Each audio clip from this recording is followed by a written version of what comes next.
run is in. 2 runs are in. Salvador Perez has 36 RBIs, and the Royals lead 2-0. Hey. Your Kansas City Royals were victorious over the Oakland Athletics Saturday night, winning 5-2-3 on the back of Seth Lugo's strong start. Another double-digit strikeout outing from the veteran. Let's talk about it. My name is Jacob Milham. I am one half of the Royals Rundown podcast. If you're listening to us for the first time, thank you so very much for joining us. You can find us on Spotify, Apple, wherever you listen to your podcasts at. Make sure you follow and subscribe so you don't ever miss a episode. But this was it was close at times. This was a pretty good game between these two teams. It was tied 2-2 heading into the bottom of the 5th when the Royals finally retook that lead, and then scoring a couple of insurance runs in the 6th and the 7th proved vital as the bullpen was not perfect tonight. That is okay. It happens. Can't expect them to be perfect every single time out. But let's go ahead and talk about these Kansas City Royals. Like I said, Seth Lugo improved to 7-1 tonight. Just another stellar start from him. 5 2/3 innings, 6 hits allowed, 2 earned runs, 1 walk, and 10 strikeouts. You heard that right. 10 strikeouts. His ERA, it increased. It went up to 1.79. All right, the guy is just fine. That home run was the difference, the only blemish on his line tonight. John Schreiber came in behind him, pitched 4 outs, did allow 3 hits and 1 earned run to cross the plate, also ballooning his ERA to a whopping 1.27. All right, it was, he didn't keep him off the board. This isn't a bullpen appearance to write home about, but John Schreiber did not cost the Royals the game at the very least. Angel Serpa was another guy who I've been tweeting about. If you follow me on X, you've probably seen it, but if you don't, you should go follow myself and the podcast on X. He is just having a great season out of the bullpen, really moving on from those starter expectations that we had for him once upon a time, and is just improving his control, the increased pitch velocity. All of that is coming together for a great season from him. He pitched in the top of the 8th, getting his 7th hold of the year. 1 strikeout, no hits, no runs. That's all you can ask for. And then James McArthur. There's good news and bad news, folks. Okay, good news is he didn't allow a home run.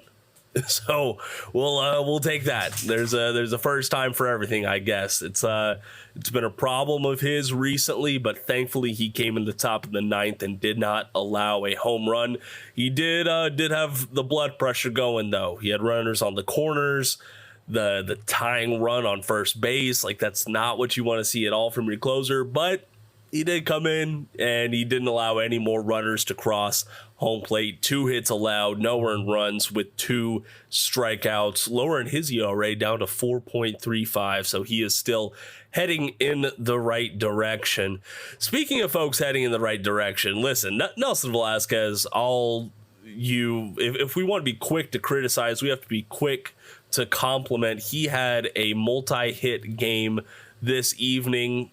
Just very surprising. He was coming in to Kauffman very much on a cold streak, but 1 RBI, 1 K from him. His OPS and his batting average are slowly starting to get back there, so maybe this will be a good homestand for him. On the flip side, MJ Melendez did have a hit tonight, but he's not trending in the right direction. I will say that. Let's go and start off from the top of the lineup. Michael Garcia here. He had a 2-hit, 2-run game. He's not hitting for power right now, but that's okay. He's at least getting on base and allowing the folks behind him to push him across home plate. Speaking of folks going across home plate, Bobby Witt Jr. is still making magic happen. He scored yet another run tonight for the Kansas City Royals. Had 1 hit himself, no strikeouts, so that'll play. Vinny Pasquantino had 1 hit, 1 RBI today. Salvador Perez had another multi-RBI game with 1 hit of his own. Michael Massey had another multi-hit game himself. He is looking strong and very worthy of that designator hit slot that he filled in the 5-hole.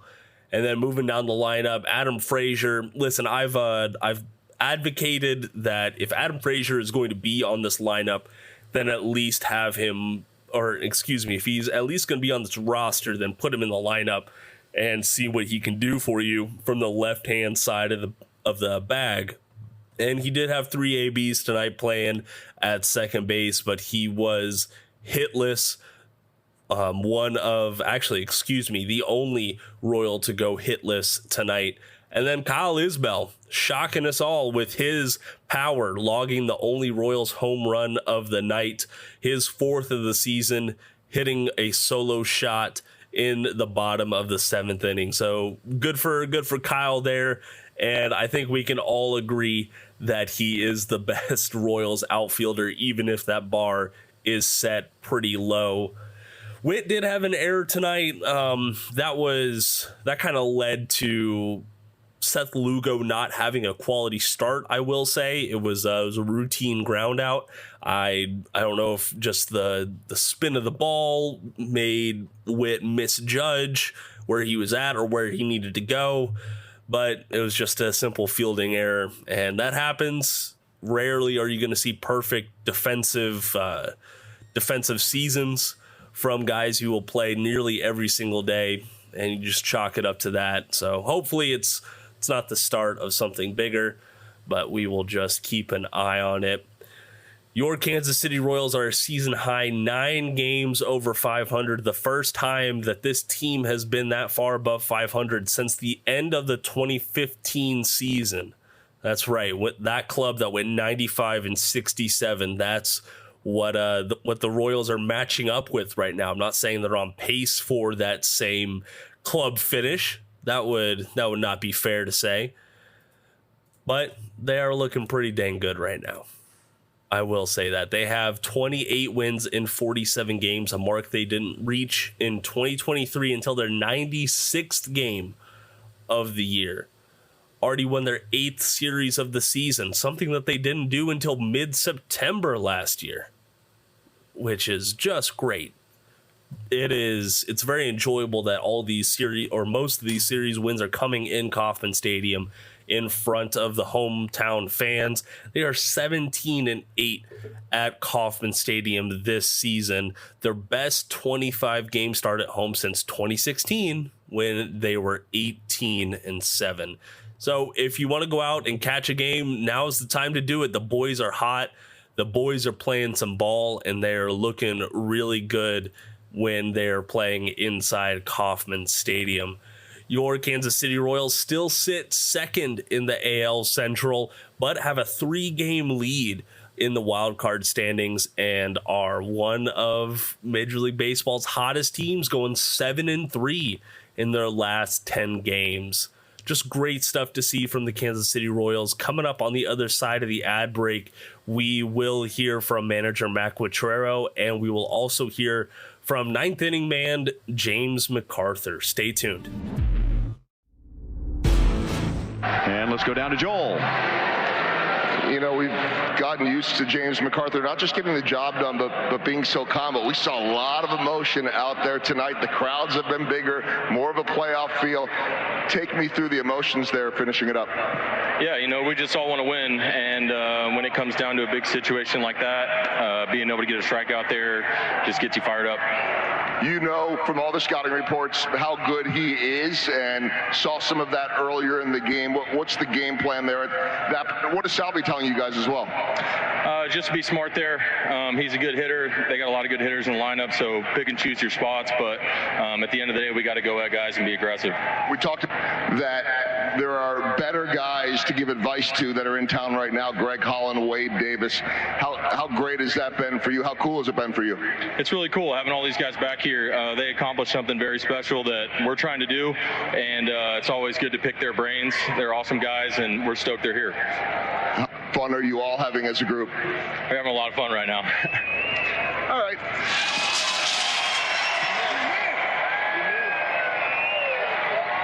He said, you missed. On that note, you got about a half of one and a big save tonight. Congratulations. We'll see you back tomorrow. Thanks. So more what I saw tonight, his stuff looked really good. I think the home run pitch was just a ball, didn't get it to where he wanted it. And Brown's got power. I've seen that a lot. And I think, this was a good test for Lugo. This is the first night where it's been really warm and humid. You could see it was a test. We know we're going to get a lot more of those here. And, he had to work. They made him work. Toro put a couple good at-bats. Brown put a good at-bat. I mean, they didn't go down easy. And so he had to use everything he had, and it took a lot out of him. I mean, he had 96 pitches there. But again, he comes out of the game and they got 2 runs, and it's really impressive. Strikeout rate has just significant. What do you think's gone into that, and does it change at all the way that he? Yeah, I mean, I don't know exactly what happened. I mean, he looks like he's gotten more swing and miss on the breaking ball. That's what I see from the side, but. Does it help? The thing that stands out to me is that he gets those strikeouts and is still efficient, and it doesn't slow his pace down or anything. He just keeps firing one after another. So you don't see that often. High strikeout rates tend to be high pitch counts too, but he's so efficient and doesn't waste much that it's really interesting to watch. Were there any considerations of allowing him to kind of get out of that 6th inning there? Sure. I mean, I considered it, but, I thought the right thing to do with how hard he was working and Brown's third at-bat was to get Schreiber in there. And then I wanted to ask a couple of big at-bats there from Kyle Isbell and Nelson Velasquez. How important was that just to see them continue to kind of get going a little bit? Well, Nelly's at bat there driving in the run. We really want to get the runner to third there with 1 out, and he put a good swing on that ball, rifled it into right center. That was really cool to watch. It was a good team at bat and got the result. Izzy was ready to hit. I mean, that was 98. He was ready to hit. They have some really good arms in that bullpen, and you got to be ready to go. We talk a lot in here about clutch hitting, but you guys had clutch pitching, not just Lugo.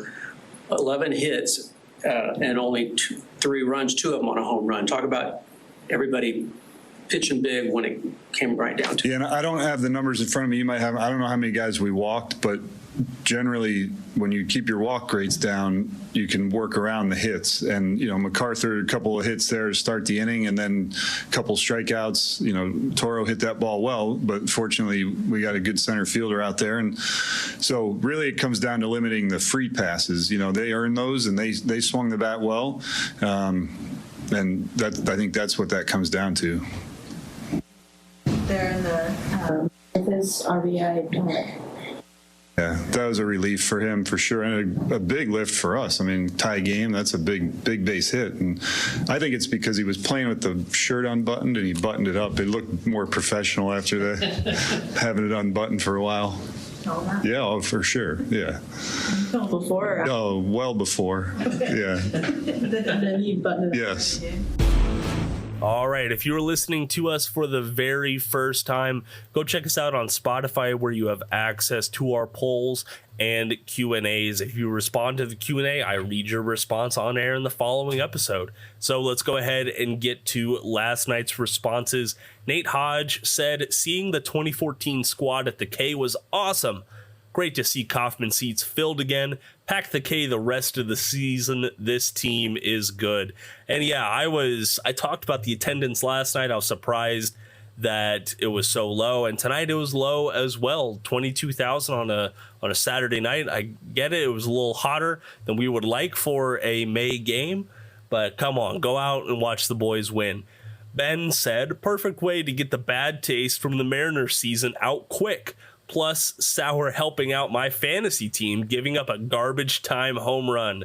Yeah, that was, I have a piece going up tomorrow morning on Kings of Kauffman about Matt Sauer, and I hope that he's not in this bullpen too much longer. Christopher Palmer says this game was amazing. Being there in person was fantastic and the atmosphere was amazing.